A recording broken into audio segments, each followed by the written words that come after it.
Good evening. Welcome to News Now on TV360. I'm Thelma Okoro. Nigeria's ruling People's Democratic Party Wednesday screened President Goodluck Jonathan and Abdulaziz Balewa for the 2015 presidential race. President Jonathan arrived at the national headquarters of the party in Abuja for the screening, accompanied by his deputy, Namadi Sambo, and some ministers. The screening committee was headed by a former national chairman of the party, Dr. Amadu Ali. The president was expected to present originals of his membership card, proof of his financial contributions to the party, educational qualifications, and tax clearance. Even though the PDP has already made it clear that it has endorsed President Jonathan as its anointed candidate for the 2015 presidency, it still sold nomination form to Tafawa Balewa.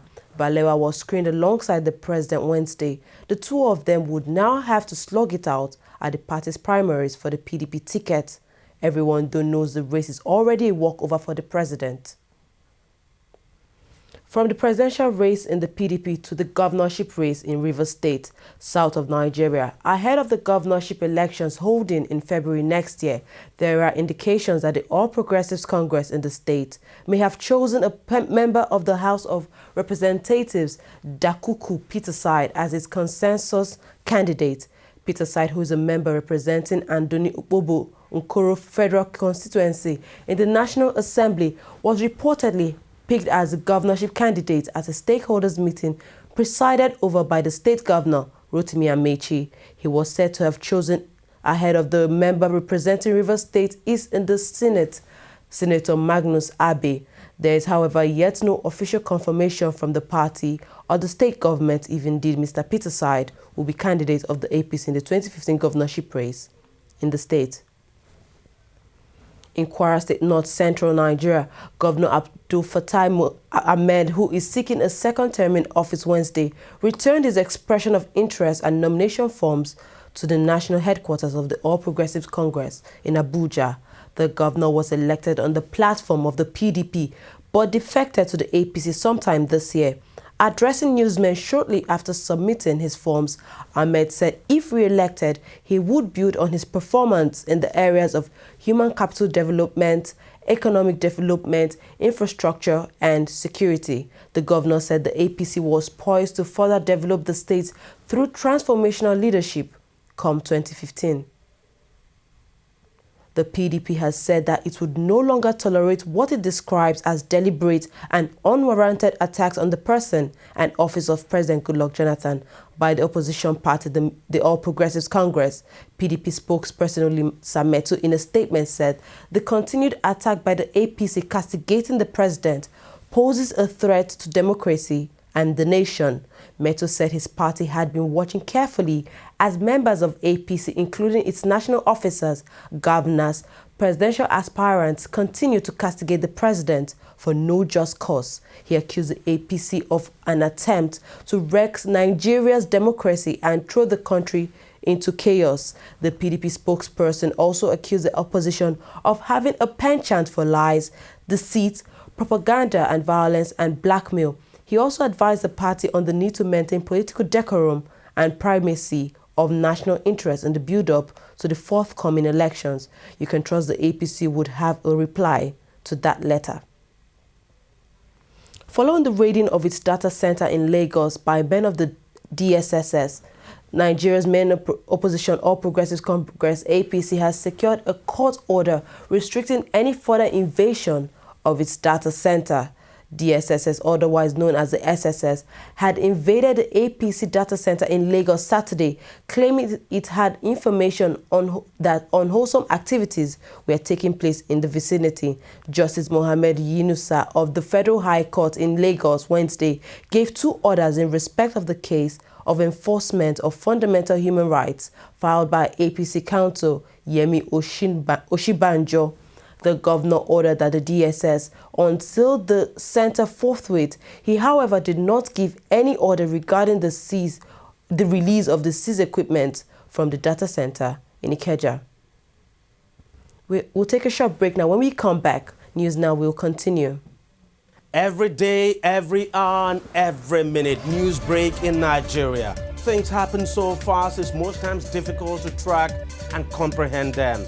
But that's what we do right here on TV360. 2015, would you want to come back again? It's like asking Jesus Christ if he knew he was going to die, will you want to come back as the savior of the world again? We do not just help you track the stories, we break them down, explore all the angles, analyze the issues so that you can fully comprehend the stories and use them to make the right decisions.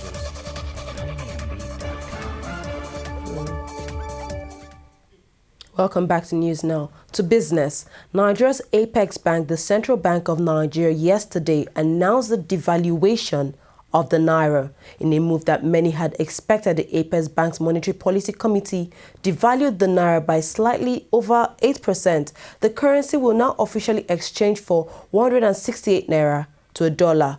The CBN also reviewed Nigeria's monetary policy rate and raised the cash reserve ratio for private sector funds from 15% to 20%. Here is Central Bank of Nigeria's Governor Godwin Emefiele making the all-important announcement in Abuja yesterday.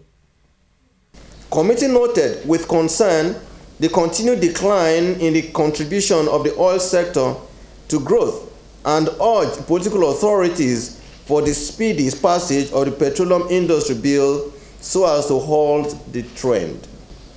All the 11 members voted to increase the cash reserve requirement on private sector deposits from 15% to 20% with immediate effect. D. All the 11 members voted to retain the cash reserve requirement on public sector deposits at 75%. E. All the 11 members voted to move the midpoint of the official window of the foreign exchange market from 155 naira to the dollar to 168 naira to the dollar. F.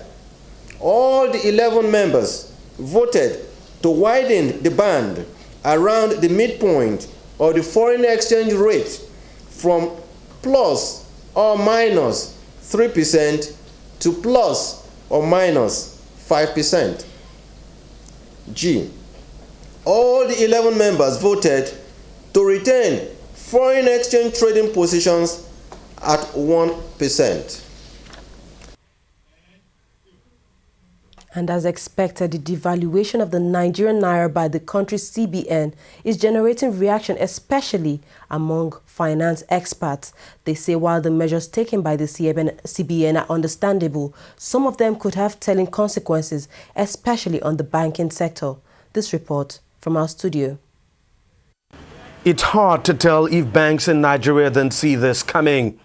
They're now adjusting to the reality of the new measures, which analysts say would see an estimated 500 billion naira, or just about $3 billion of their deposits, mopped up and sterilized at 0% interest rates, thanks to the new 20% cash reserve ratio on private sector funds, announced by Central Bank Chief Godwin Emefiele. With the cash reserve ratio for public sector funds now at 75%, fears arise that banks' profitability could fall significantly with a likely sell-off in bank stocks. It has constrained the capacity of the banks to create credit, and therefore it will affect their profitability.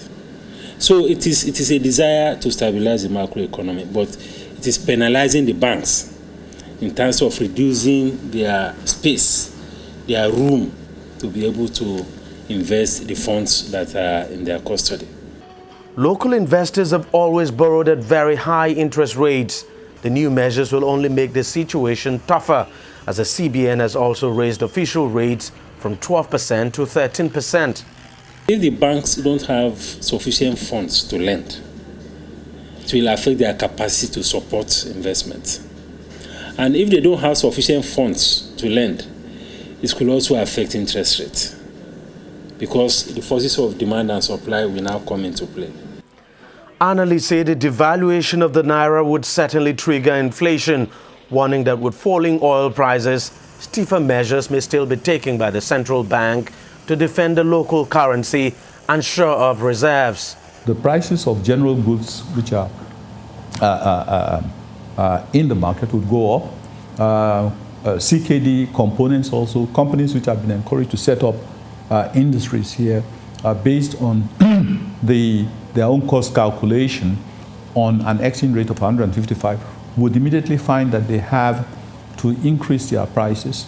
So across the board, you might find that prices go up in Nigeria. So at a time now when the challenge of stabilizing the macroeconomy is even higher and tougher now.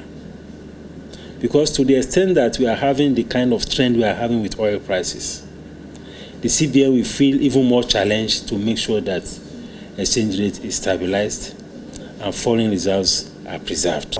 It's still not very certain how long these new measures will hold out for and keep the naira stable. But the CBN has made it quite clear that it would not hesitate to tighten further if things don't improve. And that, of course, would not be pleasant news for the country's banking industry. The Nigerian Communications Commission has given telecom operators till the end of January 2015 to articulate their compensation plan. The compensation pact will stipulate the compensation that a consumer is entitled to whenever there is a breach of services that is rendered to them by an operator. Director of Consumer Affairs Bureau at the regulatory agency, Mariam Bais, who spoke at the 4th Quarter Industry Consumer Advisory Forum in Abuja, said the Commission receives about 40,000 complaints each day from consumers across the country on various breaches perpetuated by network operators. She said the Commission had given the operators the ultimatum to spell out the compensation plan they have come up with so that consumers can now know what they can be compensated for. Ms. Bai said consumers could report to the Commission when they are not compensated at the expiration of the ultimatum. Some 500,000 cases of cancer a year are due to people being overweight or obese, and the problem is particularly acute in North America, the World Health Organization's Cancer Research Agency said Wednesday. In a study published in the journal The Lancet Oncology, the WHO Agency for Research on Cancer said high body mass index has now become a major cancer risk factor, responsible for some 3.6% or 481,000 of new cancer cases in 2012. It said the findings underline the importance of helping people maintain a healthy weight to reduce their risk of developing a wide range of cancers and of helping developing countries avoid the problems currently faced by wealthier ones. The IARC study found that for now, North America has by far the worst cancer problem linked to weight, with some 111,000 people obesity-related cancers diagnosed in 2012, accounting for 23% of global cancer cases linked to high BMI. In Europe, obesity is to blame for around 6.5% of all new cancers a year, or around 65,000 cases diagnosed. To the U.S. now, the police officer who shot and killed Michael Brown, an unarmed black teenager, has defended himself, saying he did nothing wrong and his actions were justifiable. Officer Darren Wilson, in his first interview since he was cleared of any wrongdoing, said he has a clear conscience over shooting Michael Brown to death, and he would do it again if he finds himself in the same situation. The officer narrating the events of the fateful day said Brown had reached into his patrol car and attempted to grab his gun, and the teen had charged at him which is when he began shooting the teenager. He denied witness statement that Brown had put up his hands in defense. Wilson shot the 18-year-old on August 9th. Many in Ferguson's predominantly African-American community have called for the officer to be charged with murder, but a grand jury decided they were not going to indict Wilson in the shooting of the unarmed teenager. The jury's decision means the police officer will not face state criminal charges over the shooting. To sports now, Lionel Messi broke the Champions League goal-scoring record with the 72nd goal of his career during Barcelona's Group F game against Apoel on Tuesday. Messi entered Barca's game tied with Real Madrid legend Raul with 71 and took the record after diverting Rafinha's goal-bound shot into the net in the 38th minute. He then added his 73rd and 74th career competition goals in the second half. This 27-year-old had matched the record in just 90 games, while Raul played in 142-game Champions League for Madrid and Schalke between 1995 and 2011. Cristiano Ronaldo, who is 29, is also in the race for the record, with the Real Madrid star having scored 70 Champions League goals in 106 appearances. The Portuguese forward could well surpass Messi's total against Barcelona on Wednesday. Tuesday's achievement was the second goal-scoring record Messi has broken in a week. We've come to the end of news now. We thank you very much for joining us. I'm Thelma Okoro.